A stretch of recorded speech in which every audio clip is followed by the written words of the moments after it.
अनुषंगाने भगवंत आणि जाऊभैया तिथं थांबले.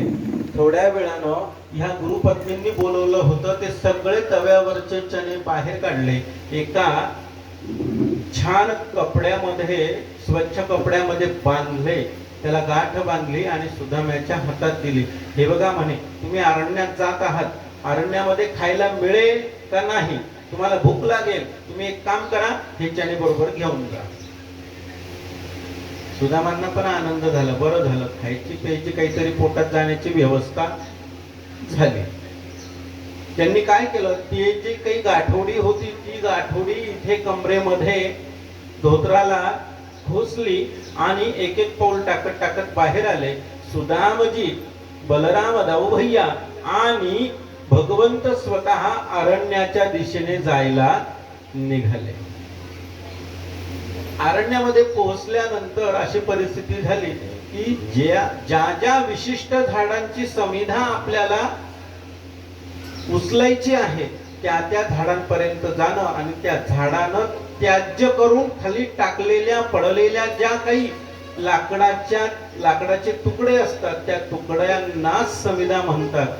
हिरवीगार झाडं कापून हवन जर केलं तर त्याचं पुण्यफळ मिळत नाही आणि त्याला समिधा म्हणत नाही.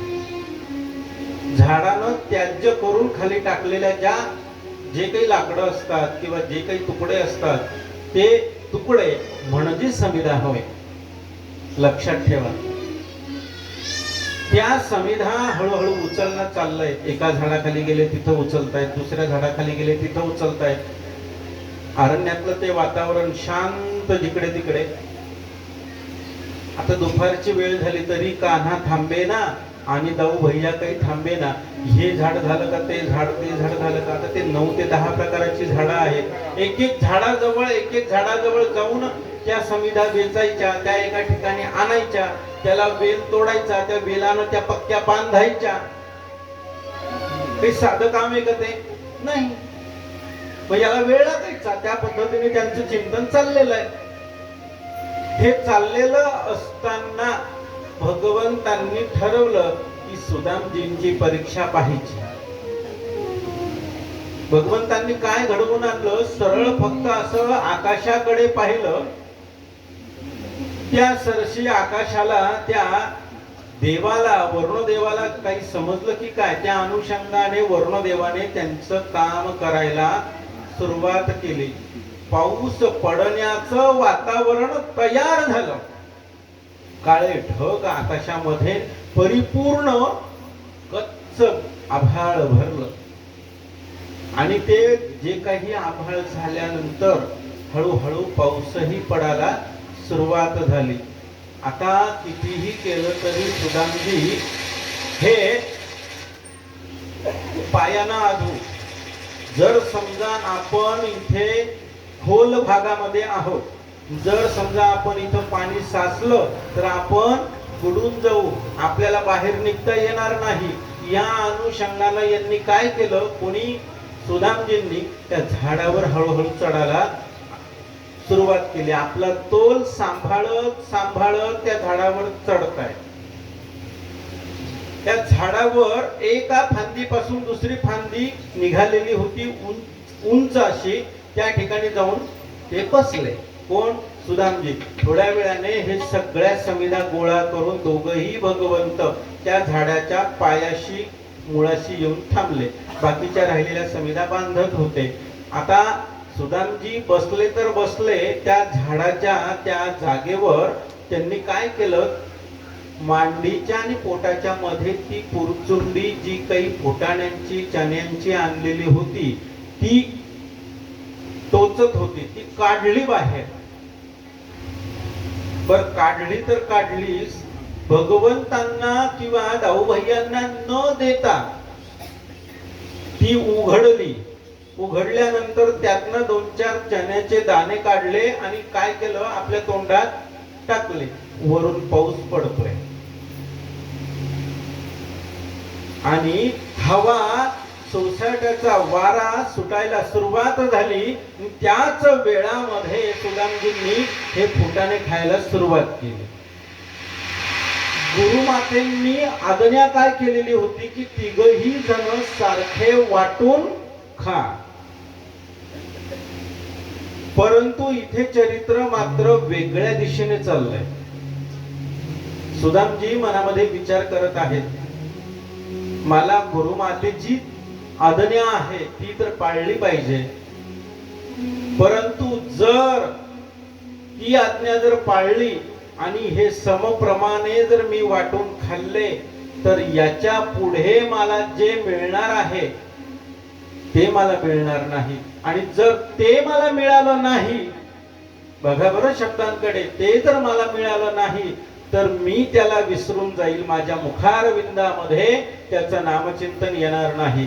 आणि जर माझ्या मुखारविंदामध्ये नामचिंतन येणार नाही तर मला गर्व, काम, क्रोध, लोभ हे षडरिपू मला ग्रस्त केल्याशिवाय राहणार नाही. हा मनामध्ये पवित्र हेतू या अनुषंगाने एक एक दोन दोन दाणे त्यातनं काढून खायला सुरुवात केली. आता पाऊस पडत असताना सुदामा काहीतरी खातोय हे भगवंताला समजणार नाही का? देवाला समजलं. कान्हांनी वरती न पाहता, अरे सुदामा, अरे काय खातोय? त्यावेळेला सुदामजी म्हणतात की मी ना खात काहीच नाहीये. खोटं बोलतात भगवंतांची. मी खात काहीच नाहीये देवा. अरे बाबा, हा पाऊस पडतोय, अंग ओलं झालंय आणि वारा सुटलाय ना, त्यानं मला थंडी वाजते आणि दातावर दात वाजतायत. हा एक वाक्प्रचार आहे, दातावर दात वाजणे. मराठी व्याकरणामधला हा एक वाक्प्रचार आहे. दातावर दात वाजणे म्हणजे माझ्या घरामध्ये मला काहीही नाही. दुसरा एक वाक्प्रचार त्याच अर्थाचा, घरात उंदर फारकती मागतात रे, सेम अर्थ. पटकन लक्षात येण्याकरता दुसरा सांगितला. मग भगवंत म्हणाले, बरं बाबा, तुझं बोलणं खरं होऊ दे. हे वाक्य ऐकल्यानंतर सुदामजींनी जे काही बाकीचे उरलेले फुटाणे होते ना, ते फुटाणे पुन्हा त्याची गाठ मारली. कारण ते देवाच्या वाटेचे आहेत, ते मला खाण्याचा अधिकार नाही. पण मला जे पाहिजे ते मी त्याच्याकडनं मागून घेतलंय आणि त्यानं मला दिलंय ना. आनंद झाला, इतका आनंद झाला. ह्या सुदामजींनी तिथून खाली उडी मारली. कान्हा कान्हा कान्हा म्हणत म्हणत उभं राहता येत नाहीये. आपल्या गोपाळकृष्णांना, कान्हांना कडकडून मिठी मारली. त्यावेळेला भगवंत म्हणतात की सुदामा, अरे काय हे तू वेड्यासारखा वागतोय? नाही म्हणे. दोघांचं बोलणं दौभय्यांना, बलरामांना सुद्धा समजत नव्हतं. काय चरित्र आहे बघा. सुदामा भगवंतांना म्हणतोय, नाही ना देवा, हेच तर नातं आहे ना बरे बाबा, हे नातं तर तुटायला नको, याच्यासाठी तर ना. म्हणजे का, कशासाठी एवढं मोठं मागतोयस? फक्त एका कारणास्तव, देवा मला कोणी जवळ घेत नाही रे, तू जवळ घेतलं का ना, म्हणून तुझी आणि माझी मैत्री तुटता कामा नये. तुझी आणि माझी मैत्री आज या पृथ्वी तलावर अजरामर झाली पाहिजे. जो पर्यंत चंद्र आणि सूर्य या पृथ्वी तलावर आहेत, तो पर्यंत तुझं आणि माझं नाव अमर झालं पाहिजे देवा. कान्हा, त्यासाठी मी हे मागितलं. अरे म्हणे, तू जे मागितलंय याचा विचार कधी केलायस का? म्हणे देवा, मागायचं ठरवलं मी, द्यायचं ठरवलं तू. तू जर द्यायला बसलाय आणि मी जर मागायला बसलोय तर संपला ना रे देवा विषय. अरे बाबा म्हणे, आता याच्या पुढं देवा मी तयार आहे. सर्व अनुभव भोगायला, सर्व अनुभव घ्यायला मी तयार आहे. तुम्ही माझी काळजी करू नका. सर्व समिधा उचलल्या. अरण्यातनं सांदीपनी ऋषीमुनींजवळ येऊन पोहोचले आणि सांदीपनी ऋषीमुनींना त्या समिधा त्यांच्या स्वाधीन केल्या. हीच गुरुदक्षिणा. देता आहेत, दक्षिणा म्हणून देत आहेत, दान म्हणून देत आहेत, गुरुदेवांना काहीतरी भेट म्हणून देत आहेत. त्यामुळं त्या समिधानवर एक तुळशीचं पान ठेवलं, गुरुदेवांना साष्टांग नमस्कार केला आणि मग नंतर दोघं कुमार आपल्या घराकडे पुन्हा निघाले.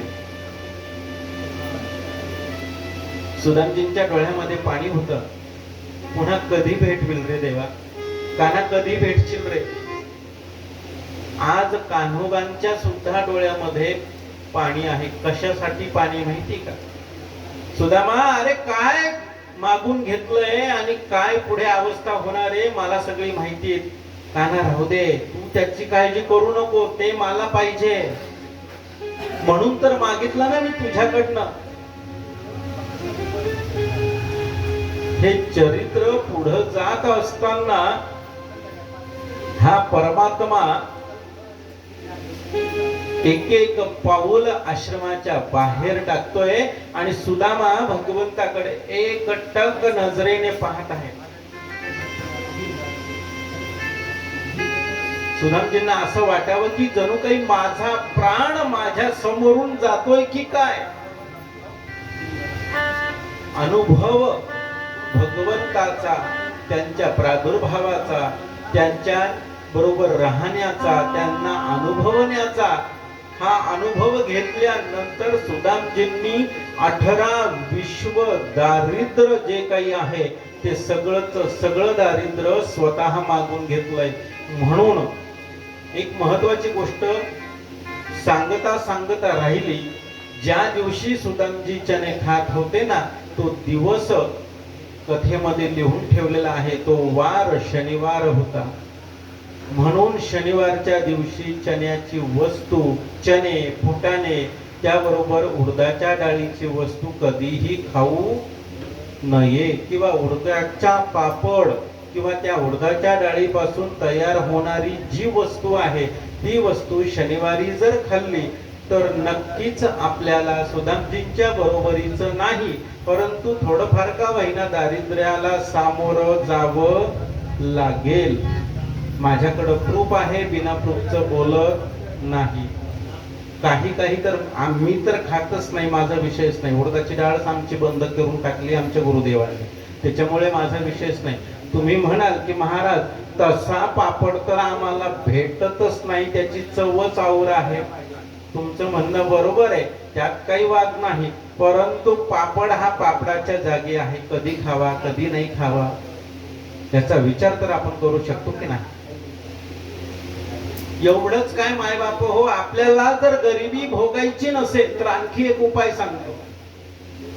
घरामधलं तेल, घरामधलं तूप, घरामधलं दही आणि घरामधलं मीठ, ह्या 4-5 वस्तू अशा आहेत की कधीही संपू द्यायच्या नाहीत, पूर्ण संपू द्यायच्या नाही. शनिवारी आपल्या घरातलं तेल संपलंय म्हणून दुसऱ्याकडे जायचं आणि त्याच्याकडनं उसनं म्हणून आणायचं आणि आपल्या घरात ते साजरा करायचं, ही चुकीची गोष्ट आहे. बरं, ज्या घरातनं आपण तेल आणू आपल्याकडे होणार नाही, परंतु तुम्ही सुज्ञ आहात, परंतु ज्या घरातनं आणू, एखाद्या वेळेला क्वचित प्रसंगाला अशी वेळ जर आली, यायला नको परंतु आली, ज्या घरातनं आपण आणतोय ना त्या घरातली सगळी इडा असो नाहीतर पिढा असो, ती आपण त्यांच्या घरातनं आपल्या घरात स्वतः त्या तेलाच्या स्वरूपात नेत आहोत, याची काळजी घ्या. तुम्ही माता भगिनी आहात, तुम्ही घर सांभाळतात, तुम्ही ते भोजन कक्ष सांभाळतात, त्याचं कार्य तुम्ही. एवढंच नव्हे, तेल आणि तूप अमावस्येला शनिवारच्या दिवशी कधीही एकत्रित बाजारातनं विकत आणू नये. ते जर एकत्र विकत आणलं तरी सुद्धा दारिद्र्य येतं. भागवत ग्रंथ उघडा, डोंगरे महाराजांच्या भागवत कथेच्या रहस्याच्या ग्रंथामध्ये याविषयी चिंतन सुंदर पद्धतीने त्यांनी मांडून ठेवलेलं आहे. रहस्य हे वाचायला जड जातं कारण त्याच्यात कथा नाहीये, रहस्य आहे. सुदामा असंच का वागले आणि भगवंत तसंच का वागले, याचं जे रहस्य आहे त्याच्या पाठीमागचं ते रहस्य त्यात आहे. ते वाचायला जड जातं. त्याच्यापेक्षाही सोपा ग्रंथ लवकर समजावा असं जर वाटत असेल, परमपूज्य पांडुरंग शास्त्री आठवले यांनी निर्माण केलेला अतिशय भागवताच्या विषयीच्या चिंतनाचा पवित्र ग्रंथ जर असेल तर व्यास विचार नावाचा जो ग्रंथ आहे ना, त्या ग्रंथाचा जरूर अभ्यास करा. त्याच्यामधून सुद्धा बऱ्याच गोष्टी आपल्याला शिकायला मिळतील. मायबापो हो, इथं बसायचं म्हणजे काही नुसतं भागवत पाठ केलं म्हणजे झालं का? बाकीचे जेवढे ग्रंथ आहेत ना, त्या ग्रंथांचा एक एक दाखला तरी जवळ घ्यावा लागतो, तेव्हा ती भागवत कथा पूर्ण होते. एवढंच नव्हे, आपल्याकडे जर गर्गसंहिता नावाचा ग्रंथ असेल तर त्या ग्रंथामध्ये सुद्धा ते लिहून ठेवलेलं आहे, ते सांगून ठेवलेलं आहे. त्याचं चिंतन करा, त्याचं चरित्र करा. अहो 7:30 चालू होते, थोडासा विषय दारिद्र्याचा चालू झाला म्हणून बोलतोय. 7:30 चालू होते, त्यावेळेला त्या 7:30च्या फेऱ्यामध्ये आपण अटकल्यानंतर आपल्याला वाईट अनुभव यायला लागतात. आपल्याकडे अशी एक परंपरा आहे, शनिवारचा उपवास करायचा. ऐका हा, काय सांगतोय, शनिवारचा उपवास करायचा. सकाळपासून संध्याकाळपर्यंत काहीच खायचं नाही, इतका सुंदर उपवास करायचा.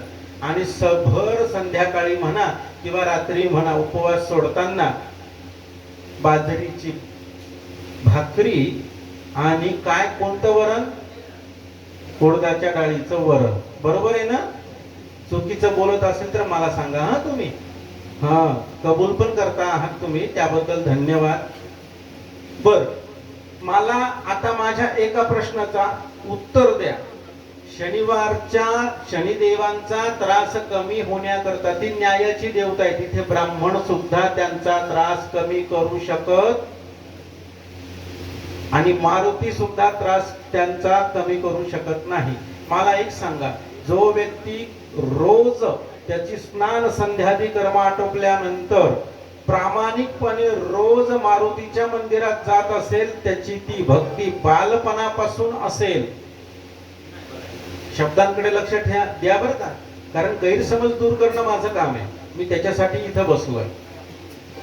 जो व्यक्ती बालपणापासून मारुतीची, हनुमंताची भक्ती करत असेल, रोज हनुमान चालीसा म्हणत असेल, त्याच्याशिवाय त्याचा दिवस जात नसेल, असा जो कोणी भक्त आहे, त्याला ज्या वेळेला 7:30 आली आणि जर त्यानं त्या वेळेला 7:30 मध्ये त्यानं जर प्रामाणिकपणे त्याची उपासना चालू ठेवली बंद न करता, तर त्याला 7:30चा शनिदेवांच्या तडाख्याचा कुठलाही परिणाम त्याच्या जीवनावर आढळत नाही. पण 7:30 चालू झाल्यानंतर विचार करा बरं शब्दांकडे माझ्या. 7:30 चालू झाली काल परवाकडे आणि आजपासून मी मारुतीला भेटायला सुरुवात केली, शनिदेवाला सोडून दिलं आणि दर शनिवारी शनी म्हणजे त्याला आवडते ती चण्याची उडदाची डाळ, तिचं वरण करून उपास सोडताना आपण खातोय. विचार करा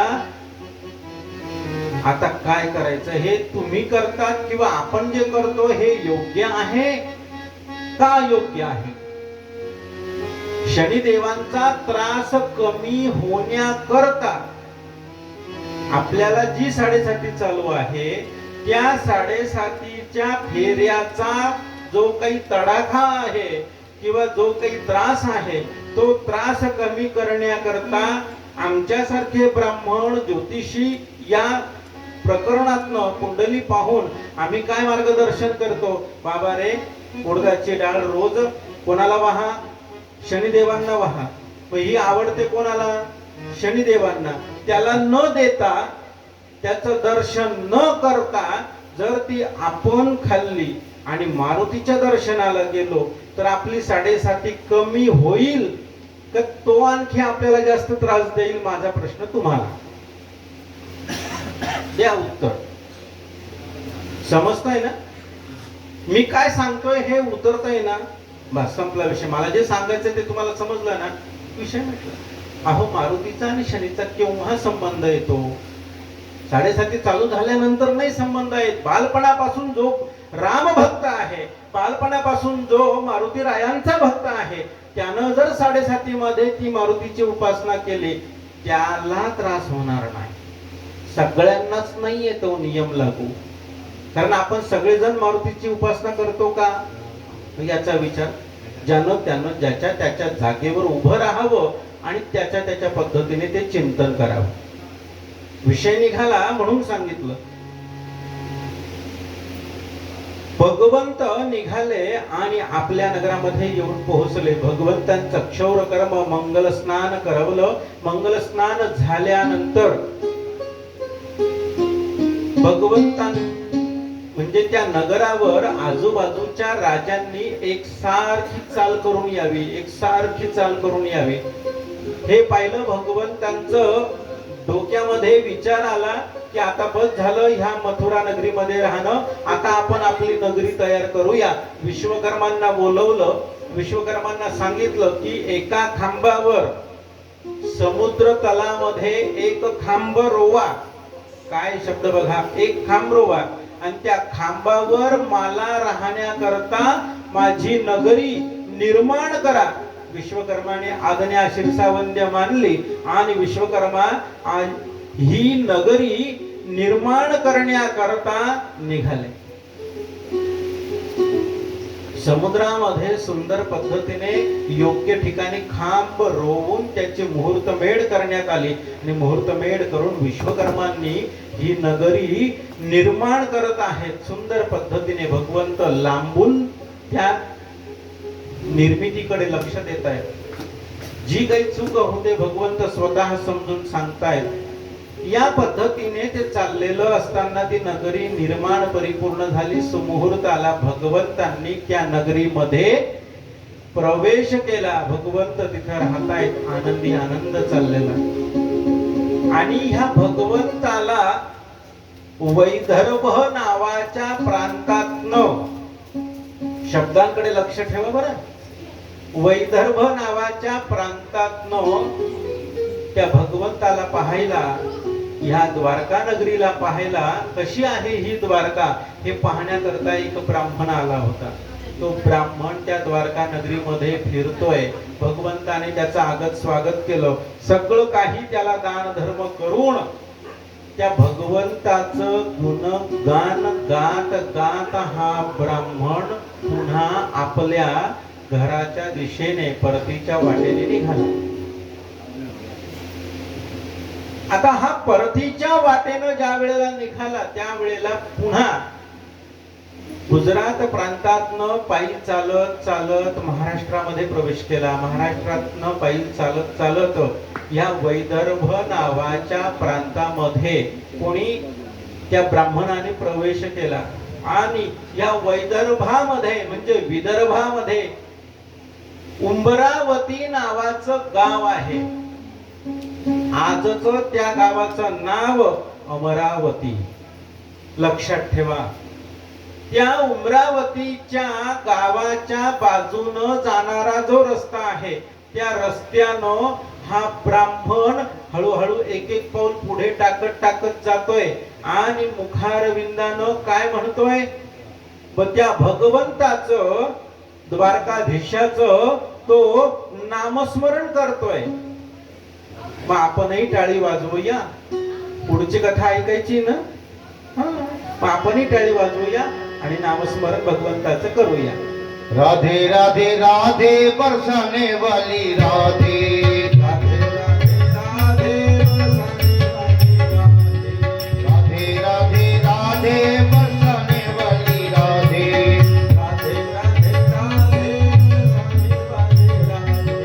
राधे राधे राधे बरसाने वाली राधे, राधे राधे राधे बरसाने वाली राधे, राधे राधे राधे बरसाने वाली राधे, राधे राधे राधे बरसाने वाली राधे, राधे राधे राधे बरसाने वाली राधे, राधे राधे राधे बरसाने वाली राधे, राधे राधे राधे बरसाने वाली राधे, राधे राधे राधे बरसाने वाली राधे, राधे राधे राधे बरसाने वाली राधे, राधे राधे राधे बरसाने वाली राधे, राधे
आवाज ऐकला त्या भागातल्या राजकुमारीने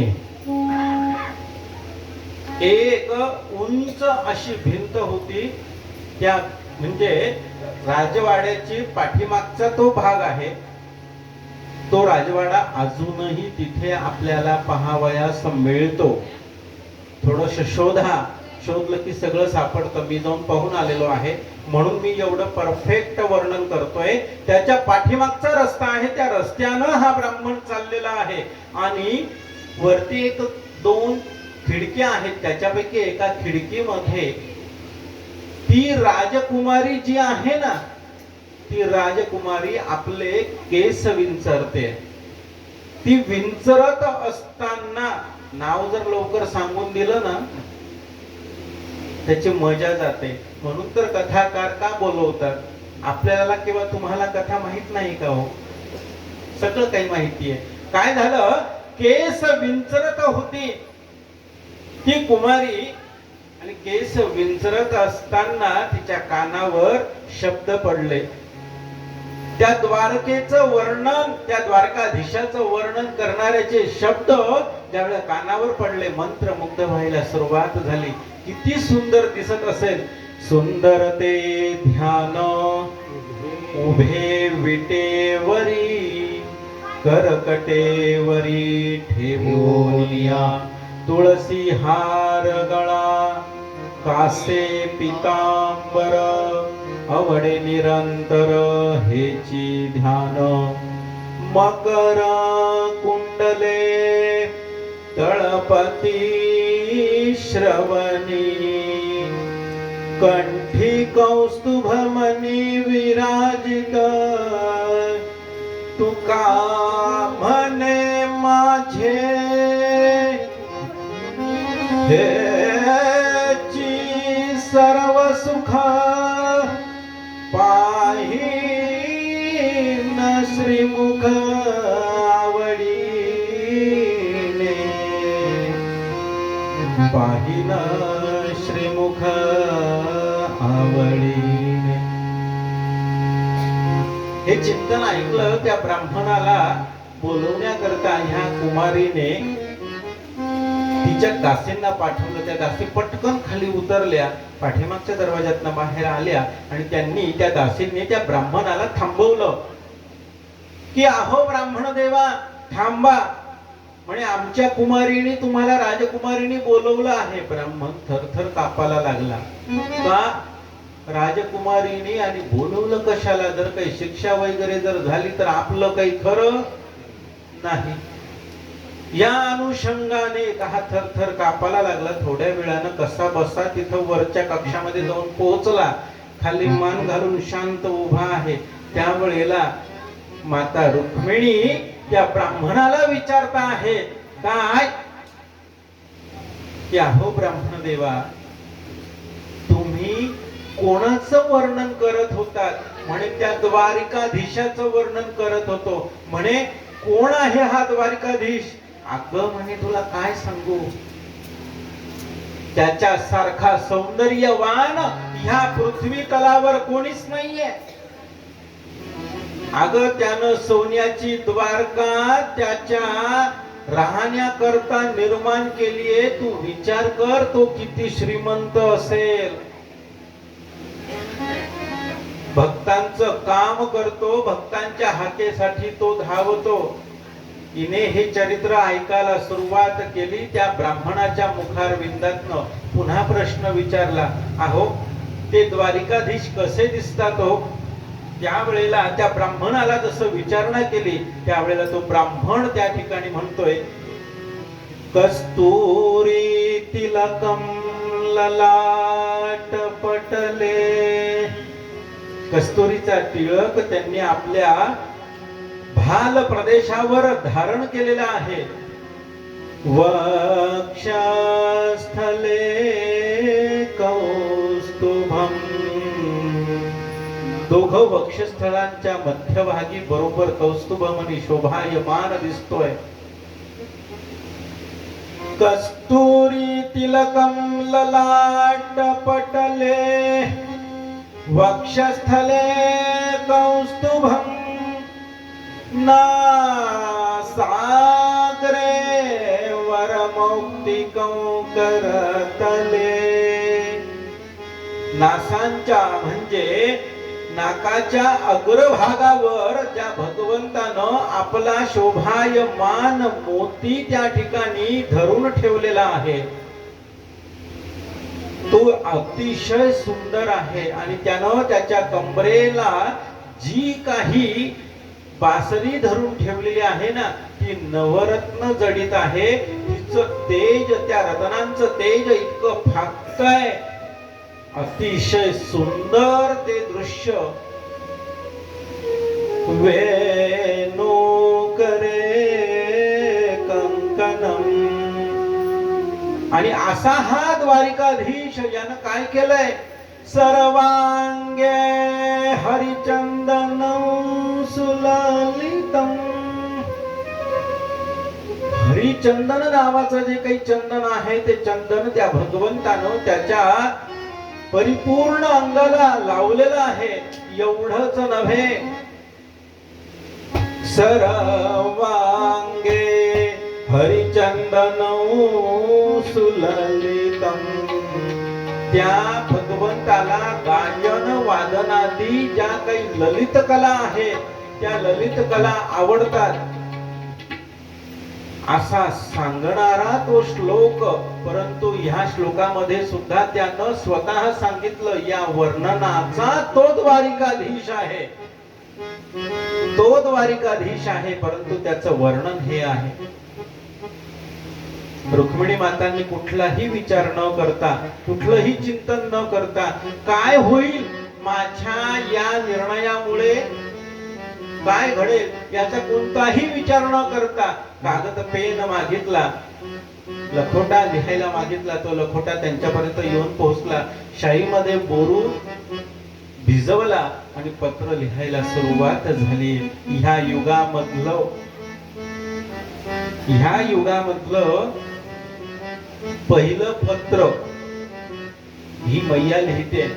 फक्त समोरून गुणवर्णन ऐकलंय. त्या गुणवर्णनानं तिनं ठरवलंय की देवा तुमच्याशिवाय अन्य दुसरा कोणीही नाही. त्यावेळेला तिनं मजकूर मांडायला सुरुवात केली. राजमान्य राजश्री श्री द्वारिकाधीश यांना वैदर्भ कन्या रुक्मिणीचा शिरसाष्टांग नमस्कार. विनंती विशेष पत्र लिहिण्यास कारण की सदर ब्राह्मण हा आपलं वर्णन करत करत आमच्या कक्षाच्या शेजारून खालच्या बाजूने जात होता. ते वर्णन ऐकता क्षणी मी आपणास वरलेलो आहे. येत्या पौर्णिमेच्या दुसऱ्या दिवशी माझा विवाह माझ्या वडिलांनी शिशुपालाशी ठरवलेला आहे. परंतु पौर्णिमेच्या दिवशी मी आमच्या कुलदेवतेच्या दर्शनाला जाणार आहे. त्या ठिकाणी आपण येऊन माझं हरण करून घेऊन जाणे. आपली विश्वासू रुक्मिणी. लखोटा वाळला. पत्र वाळल्यानंतर तो लखोट्याची घडी केली. तो लखोटा ठेवण्याचा जो एक भाग असतो गोल भाग नळीसारखा त्याच्यामध्ये तो लखोटा टाकला. त्याला वरून झाकण लावलं आणि तो लखोटा घेतला आणि त्या ब्राह्मणाच्या पुन्हा हातात दिला. त्या ब्राह्मणाला सांगितलं माझं एवढं पत्र तुम्ही तुमच्या द्वारकाधीशाला नेऊन द्याल का. तुम्हाला जे पाहिजे ते मी तुम्हाला देईन. एवढं माझं कार्य करा. तिनं हात जोडले. काय पत्रामध्ये मजकूर आहे हे भगवंता त्या ब्राह्मणाला माहित नाही. पत्र हातात तर घेतलं. म्हणे मग मला एवढा मोठा मार्ग पुन्हा चालत जावं लागेल. नाही म्हणे मी तुम्हाला रथ देते ना माझा. 4 ते 5 रथ या मैयांचे होते. त्यातला एक रथ काढला आणि त्या ब्राह्मणाच्या स्वाधीन केला. एक सारथी दिला. ब्राह्मण त्या रथाच्या आरूढ झाला आणि मैया सुभरून पाहत आहेत की तुम्ही जा आज्ञा दिली त्या पद्धतीने रथ हल्ला. द्वारकेच्या दिशेने रथ भराभर जाऊन पोहोचतोय. काही दिवसांमध्ये हा द्वारकेमध्ये जाऊन पोहोचला. भगवंत द्वारकेच्या सभेमध्ये बसलेले असताना शिपायानं भगवंताला वर्दी दिली. सांगितलं काय की आधी जे ब्राह्मण आले होते ते ब्राह्मण पुन्हा काहीतरी कामानिमित्ताने आले आहेत, त्यांना आपल्याशी भेटावयाचं आहे. आता पुढं काय? त्या वेळेला त्या ठिकाणी